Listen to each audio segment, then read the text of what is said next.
Welcome to the PAH Initiative podcast. This podcast is sponsored by, and the presenters are being compensated by United Therapeutics. In this series of podcasts, we will talk about how PAH treatment guidelines and risk calculation drive treatment decisions in PAH, as well as our own experience in treating our patients with PAH. I'm Dr. Raymond Benza, and I have the pleasure today to be interchanging with a very good friend of mine, Dr. Vallerie McLaughlin.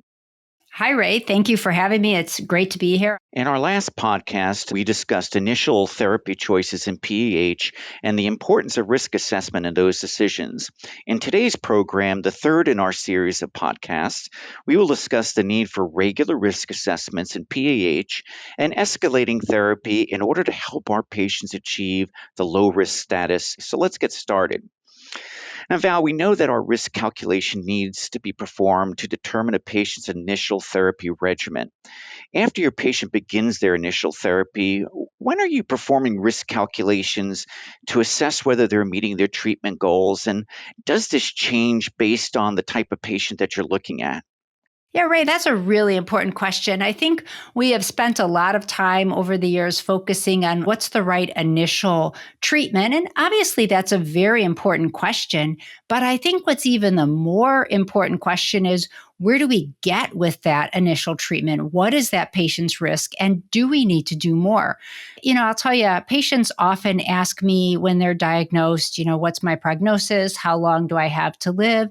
And I tell you, I don't even want to answer that question at the time of diagnosis anymore, because what's more important than what their risk status is at the time of diagnosis is where they get in terms of their risk status on therapy. So that initial treatment choice is important, but it needs to be followed up. We need to reassess them on therapy to see if they're meeting the criteria for the low risk status.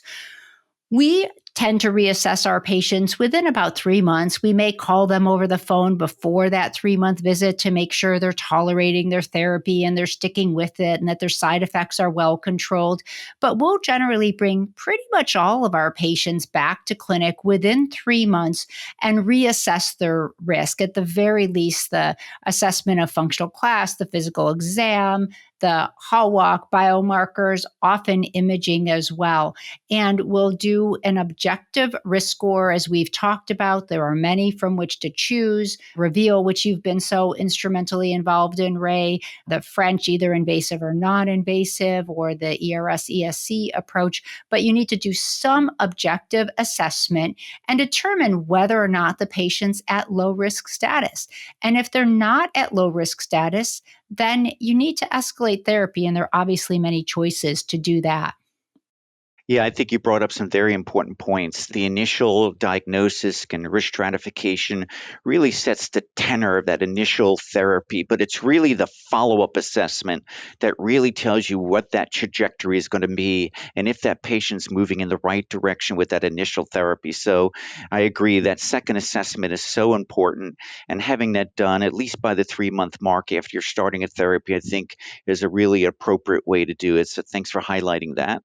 So when you see a patient and currently they're still at intermediate risk, how long would you wait before escalating their therapy? Well, Ray, I think that's an important question. I would do it at that 3-month point. I don't think that waiting much longer is really going to benefit the patient. And in fact, it may harm the patient.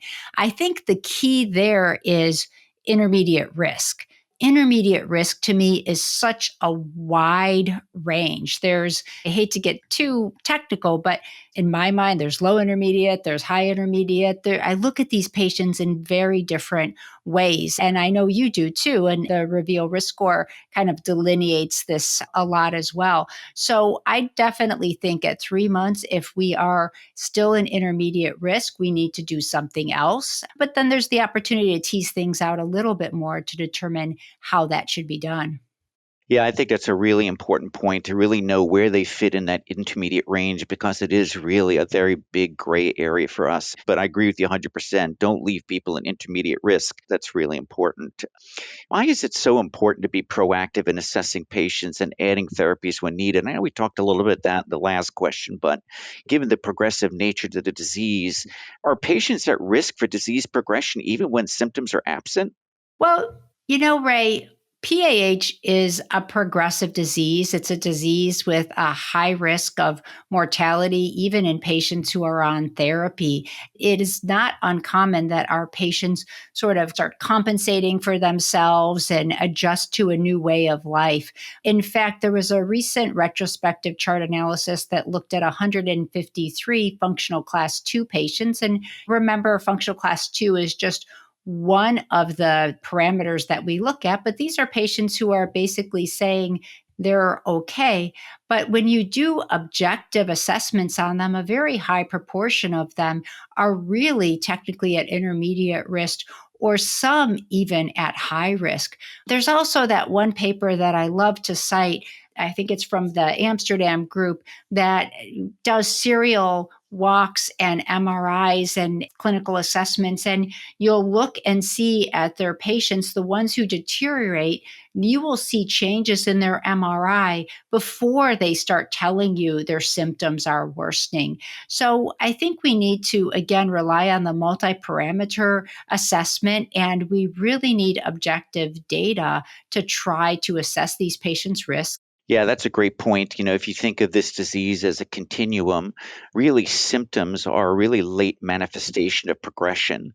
So things that can be going on, cellular changes, changes in hemodynamics and resistance, and even subtle decompensation of the right heart that may not be felt at the time that it's happening. Really trying to put together this multimodality approach, even in the asymptomatic patients, is really, really important to make sure they are truly at low risk not only for mortality, but for morbidity too. Because remember, a lot of the scoring systems that we use are really focused on mortality, but you want to get into systems that also give you that risk of morbidity. And you want your patients to be at low risk both for mortality and morbidity. So that's really important when you make the assessments, like you mentioned. Yeah, I think, Ray, it's really important to mention that, if you wait too long, sometimes you never catch up, right? Exactly. We've seen this in clinical trials. We've seen this with placebo groups in clinical trials that when therapy is delayed, they just don't improve as much as the patients who got active therapy early on. We've seen this in meta analysis that patients, if you let their 6-minute walk deteriorate too much, they never catch up. And so I think that is a really great argument for us to be more proactive about those treatment goals and about the timing of those assessments and getting to those goals. Routine and regular monitoring is really the thought for the day, I guess, when we really think about it. When would you decide to actually prescribe a prostacyclin class therapy? Right. I think that's a great question. And again, you and I, we can admit we're a little older. We grew up with parenteral prostacyclins. We're very comfortable with prostacyclins. And if they are not at low risk at their reassessment, it's time to consider a prostacyclin pathway agent. Certainly, if a patient has high risk symptoms and criteria, objective criteria, not meeting the French low risk criteria, high reveal score, they're at high risk, and we often move to a parenteral prostacyclin therapy on them. Even some of the patients who are kind of at the high end of intermediate risk, I think we have to keep our minds open to them and keep our patients' minds open to them if they're in that higher risk status. However, if the patient is at intermediate risk, maybe they're a little better, but they're not meeting low risk criteria, we have many other options, including different oral prostacyclin pathway agents as well as inhaled. Yeah, that's a really good point. I guess this is where really good communication between practitioners is really paramount. For those who you mentioned who have a little hesitation because they haven't had a lot of familiarity with this class, communication with an experienced center to kind of help that practitioner through this with their patients is really, really key in the management schemata so that patients really get the right drugs at the right time. And this goes back to the excellent point you made about communication, Ray. We have to have open communication with our patients as well, and our nurses who tend to know the patients well, to determine their treatment goals, assess their risk, think about how aggressive we need to get, and balance that with the side effects of the therapies.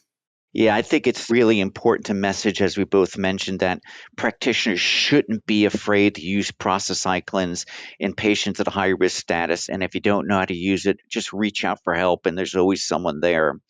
When we use prostacyclins, what would you typically expect to see when you add this agent to a patient's regimen? What are the benefits that you might see from that? Well, that's an excellent point, and it's something that needs to be emphasized with the patient as we have goals with these agents. We've been talking in this series about risk, and it would be obvious to say we're trying to improve their risk profile, but the patient doesn't really care about the risk profile at that moment. They really care about how they feel. So there's data on prostacyclin class therapies about improving symptoms, improving functional class, improving hall walk, improving hemodynamics. These therapies improve a patient's ability to function as they set their goal, whether that goal is to be able to take care of their kids or get back to some recreational exercise or be able to go up the stairs and do their job without shortness of breath. They delay disease progression. And that's one of the reasons why we try to use them in patients who haven't achieved their risk. These, of course, have to be balanced with the side effects. We know this class of agents have a number of side effects, including headache, diarrhea, jaw pain, nausea, sometimes musculoskeletal symptoms, flushing. And so we need to make sure the patients understand that and that they understand the risks associated with the delivery system, septicemia, bacteremia, if they're on IV, cough and inhaled. Sometimes the GI side effects are worse on the oral. So we need to make sure the patients understand that and understand that we will work with them and have lots of tricks up our sleeve to monitor those side effects and help obviate them. But the whole reason that we're doing this is to improve their symptoms, improve their functional capacity, and improve their outcomes. So you see what I just did there, Ray? I call that the benefits sandwich. You tell the patient why you're going to use that therapy, what to expect on the upside, our goals in terms of improving their symptoms and getting them back to what they want, have them set some goals. Be careful. You have to tell patients about the side effects. We don't want to blindside them. So we go through the side effects and reassure them that we will be there to help them manage the side effects, but then put the other slice of bread on the sandwich. Remember, the whole reason we're doing this is so that they feel better. They're able to do the things that they want. Yeah, Val, what you just said really resonates with me. The goal for patients can be very different than the goal for physicians, and they really should align. A patient's conception of risk, they may not really be able to fully appreciate what that means for them while they're still having active symptoms.